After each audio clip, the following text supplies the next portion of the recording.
Welcome back to the channel, guys. Welcome back to the channel. So another day, another video on this Mirema shooting. Hopefully this is the last video that I have to do on this case, and this is the part 2 that I promised you yesterday. If you haven't watched the part 1 of the DCI expose, please make sure you watch that. I will try and link it below, and then come watch this part. So the DCI Corporate Communication and Public Affairs unit is really going on this man. I have a feeling that this man has really frustrated them. You know, as a police officer, you know that this person has a case to answer, but they find a way around the courts and somehow they just escape you. And anyway, let's get into the video, shall we? So the DCI expose are working really hard to bring everything about this man to light.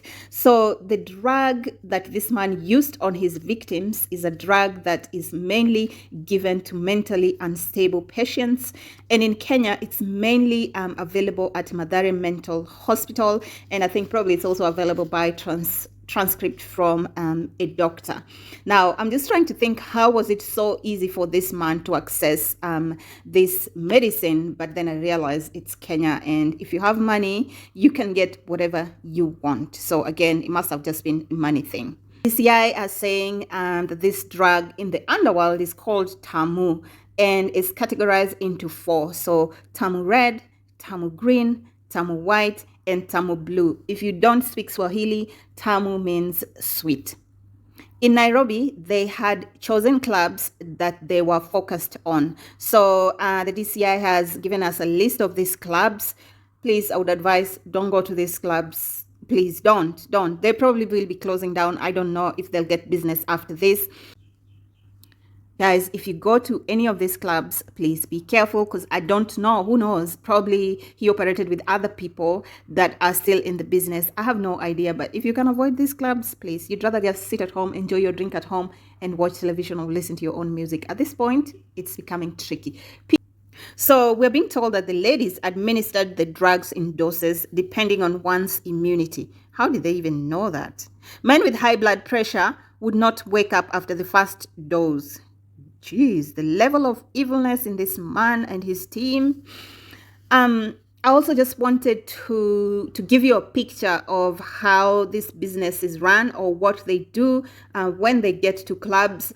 And this is very important, especially for you guys, so that you know, so that you be careful. I don't think this is the end of this type of business. So it's just good to take some notes. Take some notes, gentlemen.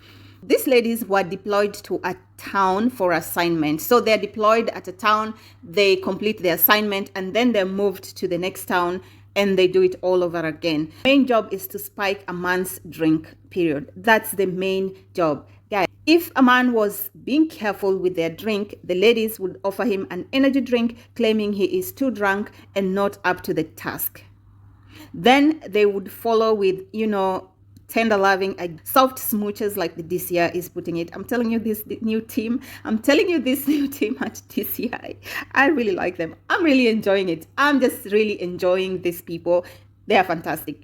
In some cases, especially if the first trick did not work, they would go back to the man's place, especially if he was single, and prepare him some coffee and scrambled eggs. Apparently, according to the DCI, single men enjoy eggs, and they cannot separate from that. So that was a favorite dish that the girls would then prepare for the man, and obviously they'll slide in the spike, and after that, God knows what happens.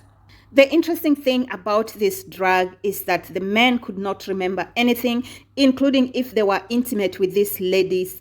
Even the ones found wearing a condom in their vehicle couldn't remember anything. And the DCI is saying that they did this to embarrass the person and also to buy time so that they can get access of his mobile, his SIM cards, and his bank account, and to make sure the bank account is cleaned up before he comes back to his senses. Once the mobile phone, SIM cards, and ATM cards were in his possession, he would then call the providers, the customer service, pretending to have forgotten his PIN, and then reset it. So you would call customer service pretending to be the owner of that SIM card and have it reset.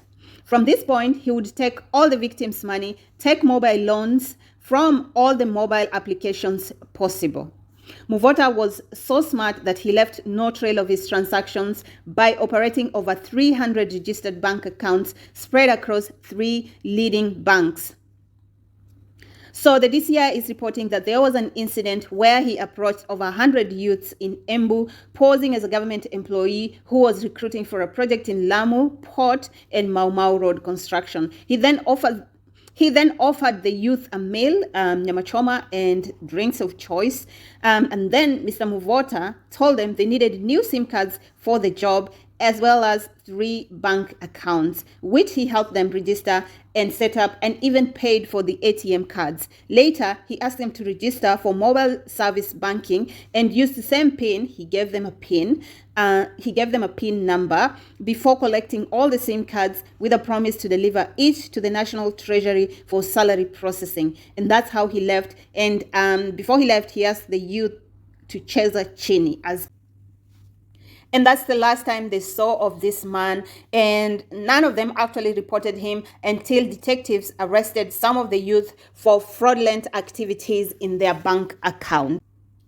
So the youth were actually really shocked because they have never seen that level of money in their bank accounts. I mean, I'm thinking you're probably 19, 21, and somebody tells you there was a million transaction in your bank account. You're going, what? I have never touched that money in my life. So obviously the DCI realized quickly that this was a scam, and so they let the youth. In a day, he was making up to 1 million from administering this drug to unsuspecting men, unsuspecting victims. He even recruited university students who would be paid 5,000 Kenya shillings for every bank account that they delivered. I mean, it was a business at this point with targets. Oh my God. Muvota knew all the ATMs around the city that did not have a CCTV camera.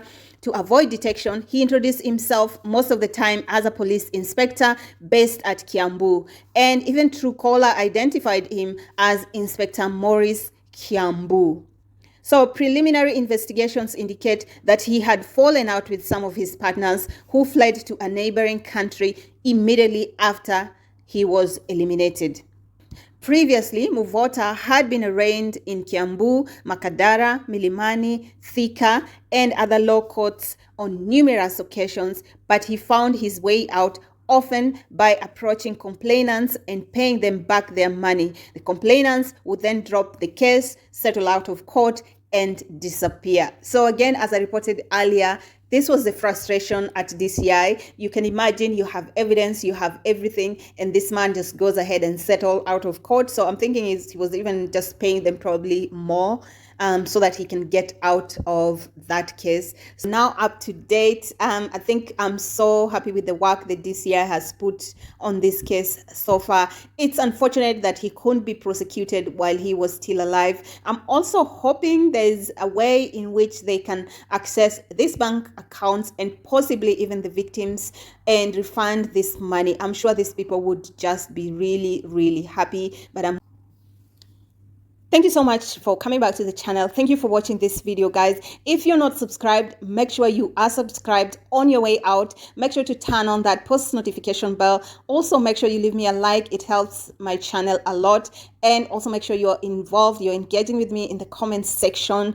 And yeah, that's it from this video. I'll catch you in the next one. Bye.